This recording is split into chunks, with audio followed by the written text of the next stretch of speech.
What up, YouTube? I'm back with another one.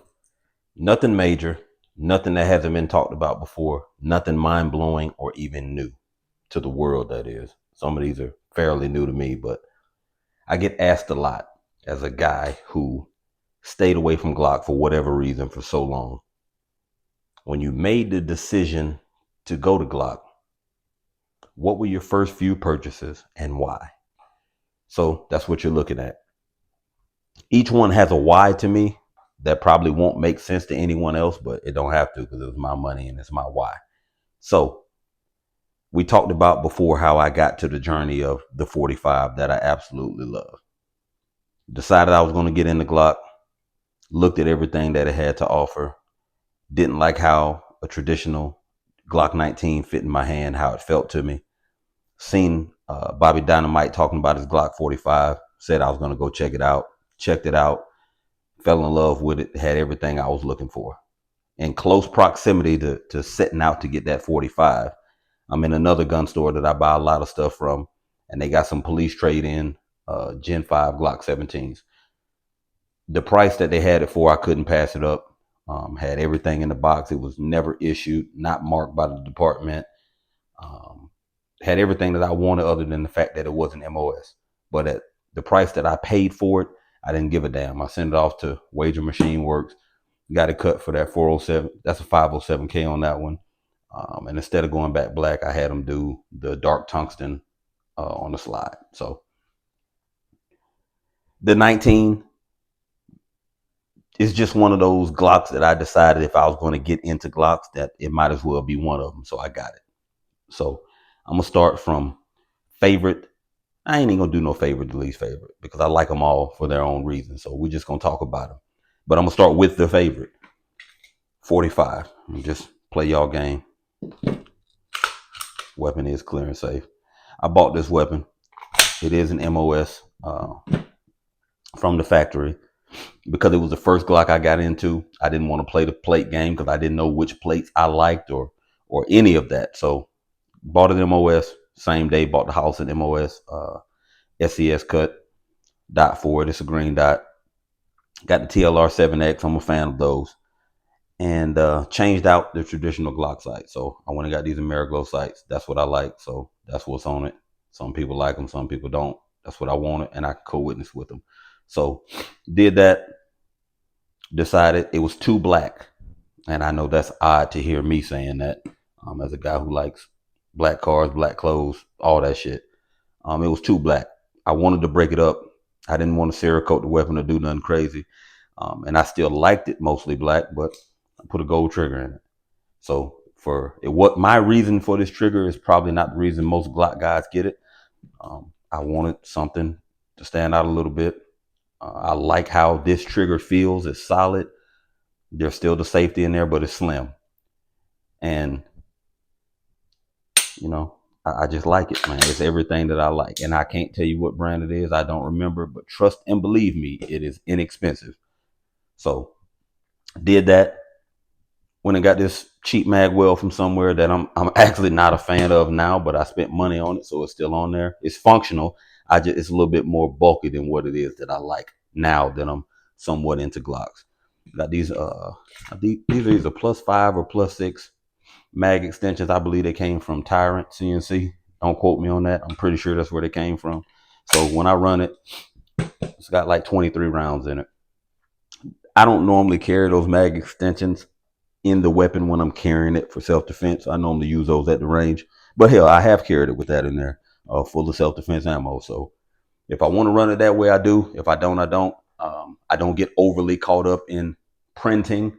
That's not a chief issue for me. I typically don't care if you know that I have a weapon on. That's just me. I'm not telling you to be that way. I don't care.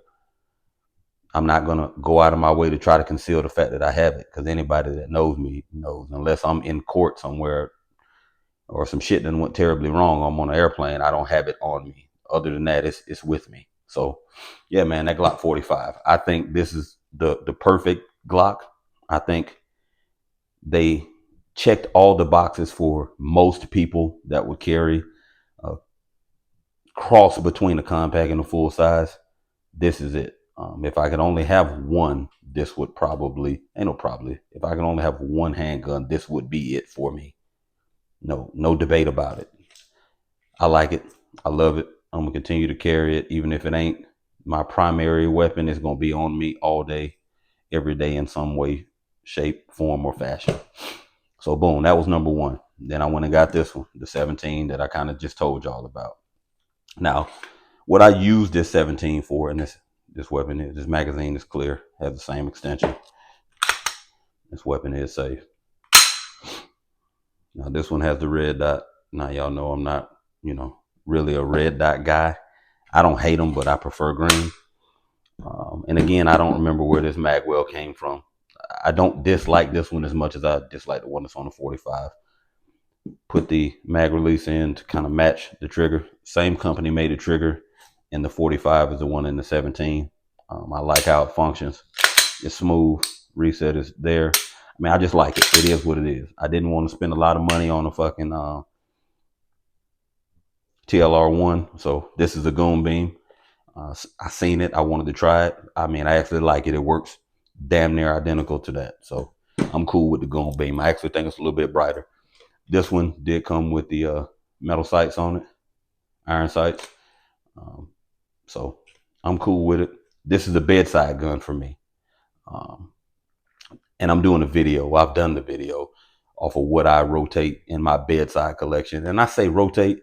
Most of that shit is by my bedside anyway. But how I strategically place things throughout my house for different scenarios that probably never happen is not something I'm going to reveal. But I consider that to be a bedside gun. It's full size. It's got a light on it. It's got an optic. Recoil is mitigated pretty well because of how long that slide is. So it's efficient for what I plan to use it for in the event. It's not something that I'm going to wake up and say, hey, I want to go carry that 17. I've carried one on duty before. I've carried one in my personal life before, but right now, home defense. That's the sweet spot for me. Then I went and got this one. Did I need this one? No, I didn't need it. Glock 19X. Because I have the 45 and everybody wants to cry and complain about how they're the same weapon except for color. So for the purposes of this video, I'm not going to argue with y'all. So Glock 45, 19X. See, y'all got me fucking up. 19X. It's not MOS. And I purposely got this one non-MOS because I'm going to send it off and get it cut directly for the RMR that I want to run on it. So I'll be able to co-witness once I get it back from the things that they're going to do to it for me. I like the trigger on this one. I'm not even going to bullshit you. This weapon is clear and safe. I like the trigger on this one. I do. I don't know why. I hear all the talk about rolling trigger feel and sponginess and all that shit. I don't know. It's a good trigger to me. But I come from the original Smith & Wessons that probably had some of the worst triggers known to man. So anything feels good in comparison to that. I don't focus on the trigger as much as most folks. If I can pull it, I can pull it. I can shoot it and aim it. I'm good. So I went and got that one. And I felt like, hey, if you're going to have it, you're going to have Glocks. That's one of the ones you want to have. So that's that. The newest bitch, Glock 43X. Y'all saw this the other day when I initially first got it. TLR7 sub. Solid cat is what I decided to run on it. It's red dot, nothing special. This is an extreme budget build. I got this one. This is I got the blue label pricing on this one. So it was under 400 or whatever. Budget red dot. I didn't pay over 120 for that shit. The light was more expensive than the dot, but I like those lights, so that's what I got. Still has the 2 10-round magazines that came with it. Of course, I ordered the PSA DAC micro dagger mag. That weapon is clear, by the way. Shot it today. I like it. I like it more than I thought I would because I seen all the reviews and people talking about how snappy it was. I didn't get that from it. It actually felt good in my hand, being slim, but still kind of having the girth, if I should use that word in this environment. It felt good. It wasn't too snappy. I could control it. I could put my shots where I wanted to put them. I was surprised. I was expecting a Hellcat kind of snappiness because that's what people were describing, and that's not what I got from it. So ain't no need to drag this one out, man. These are the Glocks that I have. I got 2 more actually, but one of them's off. I had to mail it off to get some stuff done to it. I tell you, it's the compact version. I can't remember the number off the top of my head, but it's a Gen 4, I believe, Gen 3 or 4. It shoots 357. I've been saying I was gonna get it, and I got that one. And then of course I got an MOS 23 recently, so I got some things I want to do to that, man. But yeah, man, this is where I'm at with Glock. Am I the biggest Glock guy in the world? No. Have I gotten over my ignorance of saying I'm not dealing with them? Yeah, I got over that. And they have something until they discontinue all this shit that kind of fits every category that I plan to be in. And with everything shifting toward 9mm and me getting older and not wanting to fight with 40 cal or 10 mil too much anymore, they fit my fancy. If I want to wear something different every day, I can pretty much do that. If I had to tell you to get one of these, I would probably, it depends on who you are. So I would group these two together because that's what y'all like to do. I would tell you to get one of these. If it was me, I'd say get that 45. The other people, I would tell you to get this. Everybody seems to be in love with it. I thought I was going to hate it because I'm not a micro guy, but I'll get comfortable carrying it. And if I don't, it'll become one of these things that's sitting here in the safe and rot away. I'm not a holster snob either. So I got a holster. This is a quick holster because I just got this weapon the other day. $20 on Amazon. It's for this weapon. The retention's on the light. It fits. It holds it. It'll do until I figure out exactly what it is that I want to run. For this one, most of the time I use this We the People holster that I got for it. Fairly inexpensive, easy to get. Got that for that one.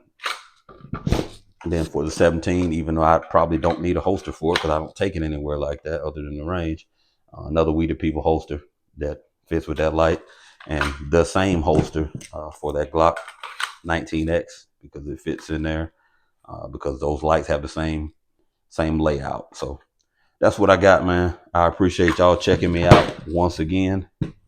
This is just some of what I have as far as Glock goes, my basic Glock starter kit per se. Y'all like, share, comment, subscribe. I'll holler at you later on.